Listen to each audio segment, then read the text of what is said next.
Ever wonder what it takes to live a life creatively? So do we. That's why we're here, to find out what clever people do to succeed in the arts, business, and education. I'm Cecily Korst, and this is the Trailer Talks. We're interviewing artists and educators, musicians, and thought leaders, at home and on the road. So come on, it's going to be a good trip.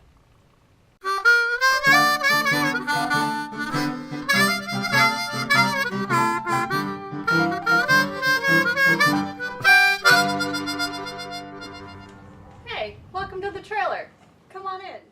Today, we're in the trailer with Matt Kelly, digital media guru and half of the Living Outrageously podcast. And we're talking about what's new in his creative life.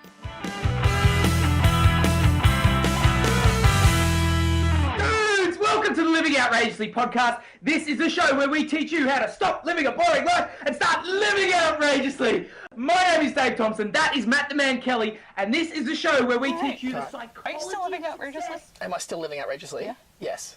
Always. Because living outrageously isn't about a show or a concept or anything else. It's a mindset, right? So it's fundamentally it's taking a step back and not just watching a show, not just jumping on every now and then and downloading a podcast. It's about the decisions that you make in life to make it more interesting and make it more unique. And people often say, like, how can you say you're living outrageously because you didn't jump out of a plane last week or you didn't scuba dive over there and you didn't do that. And for me, it's living outrageously is more about going against the conventions, going against what people expect of you and doing something that is unique to you, that you really want to do. So for me, I think I'm always living outrageously because I make a decision to do that and to push against the grain when people fundamentally expect you to go one way. And it's like, I don't have to do that. I'm actually interested in this. And that's what I sort of work towards. So in the past year, what's the most outrageous thing that you've done? The most outrageous thing is probably packing up shop and moving from Australia to the US. And doing it with very little structure in my life.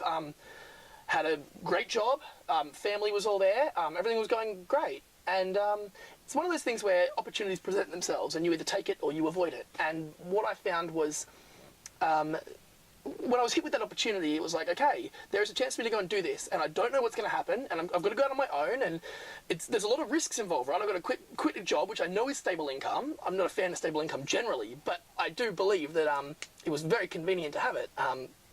So huge risk, and it's paid off 10 times more than I would have thought it would have 2 months down the track. So that was pretty outrageous for me, yeah. In one of the podcasts, it might have been, I think it was actually episode 1, you said you were going to send the link to your mom, but she wouldn't understand it. Yeah. How many times have you had to explain what you do? Yeah. And have you gotten any better at it than, like, say, we have? Because we can't explain it either. Yeah, it's tough. My parents are starting to get it, and we've been doing it for like 2 years, and they're starting to understand. I don't think they really got it until they started to see the way people engaged with us. It's funny, everyone thinks that you're an idiot until you get some result, right? Like, all my friends from school, to this day, are still wondering why we do it. They still wonder what the purpose is or how much money we've made. Like, clearly that's why you do it, right?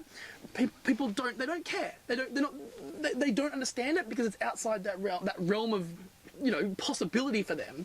So in some ways I've gotten okay at explaining it in that I know what the content is and I know the format and we do it in a really specific way, and I can validate that by showing people here's the community and this is what they do. And the crazy thing is, when I was able to demonstrate that the opportunities that have come up for me now wouldn't have come up if it wasn't for the podcast. Like I wouldn't have had so many of the experience I've had if we hadn't done that in the first place. And that's where it really starts to make an impact and people start to actually understand, oh, okay, so it actually does make sense. There is a reason why you're doing this. And in terms of pitching it, no, there's no easy way of pitching it, especially to someone who doesn't know what a podcast is. Where I've come from, no one knows what a podcast is. So we started to coin the phrase internet TV show because they understood the concept of video on YouTube, and that made a little bit more sense. But the people who are ready to hear it are looking for it, and they're the ones that we're really aiming it at. Tell us about the Samurai Lounge for people who don't know it. Right. I've been calling it a mastermind group. That's basically what it is. So basically, when we built the Living Outrageously podcast, we decided just very early on that we were going to do an episode a week, and we were going to push this out weekly, and we'd see where it went. And we realised pretty quickly that people cared about it and they wanted to talk to us. So we'd get emails all the time, and that was great. But the next step is, well, hang on, email isn't really scalable. I can't reply to every email I'm getting right now, and that's not good because these people are obviously wanting to get a response. So the next step was to build an environment where these people could talk to each other, because we knew that even if we couldn't talk to all of them, there was this big enough community and they were all so like-minded that it worked. So the Samurai Lounge is a private Facebook community. We've intentionally made it hard to get in, which is sort of counterintuitive to when you're building a community. But what we decided was we wanted people in there that are ultra passionate about what they're doing. What ends up happening as a result of that is you've got a group of people who are super excited about living an outrageous life. And for some of those people, it's business related, but for some, it's just experience driven. We've got people who've gone and run marathons, like who 6 months ago wouldn't have thought to do that. And that's an unbelievable experience for us to see.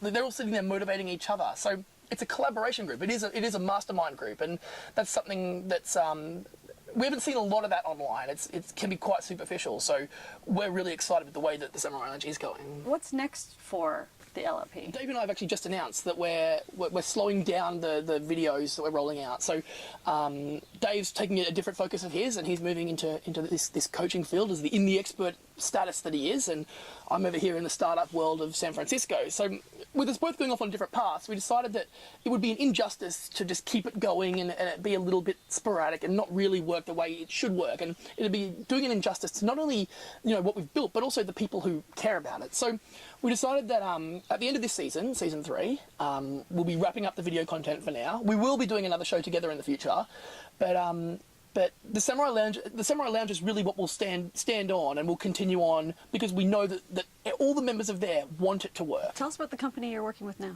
I've basically found my way into this amazing opportunity, and I'm having a lot of fun. I'm working for a company called the Monkey Inferno. I'm actually wearing the hoodie now. This is a tech incubator of sorts, but basically the backstory of the Inferno is that Michael Birch, he built Bebo.com, big social network, a number of years ago, and sold it to AOL. So he made a huge amount of cash, and he went, okay, so I've still got all of these ideas that I want to build and I want to work on. I want to build an environment where I can do that. So he's got a great space, and he's hired up 20 basically engineers and a couple of product people to come up with great ideas, build them, and ship them.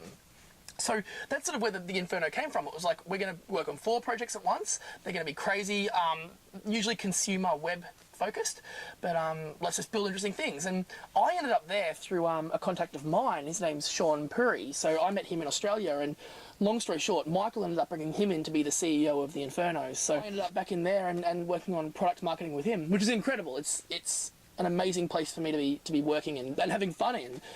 It's very experimental. It's very much, if you've got an idea, let's test it, validate it, and if it works, we'll build it. So it's great. Cool. So what's the work environment there like? Because I hear it's pretty amazing. It is amazing, yeah. He's invested a lot of time and money into creating an environment people want to be in. A great designer's come in and basically built out this amazing space. It's this big 3-story building in the middle of San Francisco. It's the ping pong room, the full-time chef. It's got all of that typical San Francisco tech startup stuff in it. But then the part of it that I love, and this is something that was really insightful for me coming from a corporate background in Australia, was that it's not just people walking in and having fun. People actually are there to work, and they really want to be there. And creating an environment like that, a really strong culture, means that people care, and they're actually emotionally invested in what they do. So it's an incredible spot. It's an incredible spot. They've done an amazing job of making it a fun place to be. You're going in a different direction. What's I'm sure you've redefined your success. Yeah, definitely. What is it now? Yeah, so it's interesting. Previously, my short-term goals, or success to me, was escaping a job. Rather than having a point of success, success for me is always experience-driven. It's not about having a dollar figure in the bank or having the house or the car. That's not really been my primary focus. It's always been about how can I grow, or how can I learn, or how can I build something or help people. So it's as airy-fairy as that sounds. It's really how I like to push in that direction. So for me, I've got like a medium-term goal of when I do eventually leave the US, I want to go back to Australia, and this might sound crazy, buy a sailing boat and sail around, circumnavigate Australia. I really, really want to do that. I don't know why I want to do that. It's something that I feel like I should do, and I feel like the process of doing that would force you to learn so much about yourself and so much about just really driving down to that like nature and learning about what you're doing. And for me, that's something that I just want to test and I want to try. So success for me has changed a little bit, but the high level is that it's all experience driven, and as long as I've got short and medium term outcomes, then I'll keep pushing towards it. Do you ever see yourself retiring? Yeah, so not in the traditional sense. So I can't see myself, finishing a job, waking up each day, sitting outside, and then dying at the end of it, right? That's not what I want to do. That's not how I want to end my life. The concept I am a big fan of is this whole micro-retirement environment that was sort of really coined or brought to life by Tim Ferriss, who said that the way that you best get clarity on your path is by at the end of accomplishing something, I've reached the end of my time at this job, literally like breaking away and for a period of months going and having a mini retirement somewhere and doing that. And I really like that idea because I think that gives you context that you wouldn't get otherwise. It gives you walk into your next challenge with a fresh mindset. And for me, that's something that I find super valuable. So like it's been demonstrated in so many interesting ways. Mm-hmm. And, it's not something that looks even challenging to do. People are historically used to working like their job for 40, 50, whatever years, mm-hmm. and just stopping then and that's it. And I don't think that model works anymore. I think there are endless opportunities in terms of work, and we are going to have 20 different jobs in our lifetime now. Then why not add in gaps to try and get more clarity on your purpose in life? Mm-hmm. What was this past year's pinch me moment for you? So for me, there was one pivotal moment, and it's really come back to living outrageously and brought home to Dave and I what we stand for. And it was the video lounge, the Samurai Lounge came together and created for us, right? We hadn't done a podcast in 6 months. We decided that we were going to take a break, work out what we were doing and the focus we had to take. And when all these people came together and they were like, no, you guys can't just stop. If you're going to stop, at least explain why. We're going to force it back. And by putting together this epic, amazing video, it was a moment where, like, I just remember the phone call with Dave immediately after seeing it, and it was like, okay, we have to do this, and this is amazing. And it was like an emotional moment, right? It's that time when you don't really know what you've created, and then suddenly it's like all this stuff just comes up to the surface, and you're like, wow, this is actually meaningful, and people actually care. So it's super, super powerful when that happens, and happens so rarely in life. So for me, that was a massive, massive moment, and one that I'll look back on as a point in time where it actually changed my focus, and it changed where I was spending time and what I was doing, because it was so important to really finish it right. What do you think everybody should know about living a life creatively? I think it's all about perspective, right? So the one thing that I think you need to focus on is being you and understanding you, because everybody's got creativity in them, and it doesn't mean that they're an artist or a musician, or it doesn't have to be this core creative outlet. It's about making an impact and putting your art out there. And your art can be anything. For us, it's a podcast, and it was just about taking the first step and then building momentum as we went. So there is no simple answer. It's not that you should get out there and try this specific thing. It's about just doing what you do and doing it really well.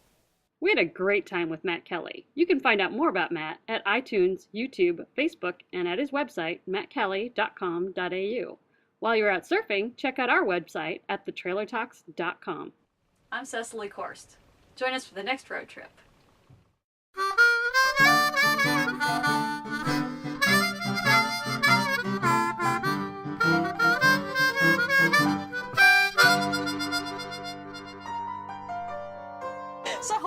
So you flew all the way down here to do this. And I have no other words. Like, this has been, that was insightful shit. And let's face it. Improvement. Right. I don't know why you want to ask me questions. This shit's way more interesting than what I'm about to say. This is way more interesting. Like, you have to just come down once a month and film us. I'm going to say some boring stuff, and you're going to go, oh, give us something good. And then we're talking.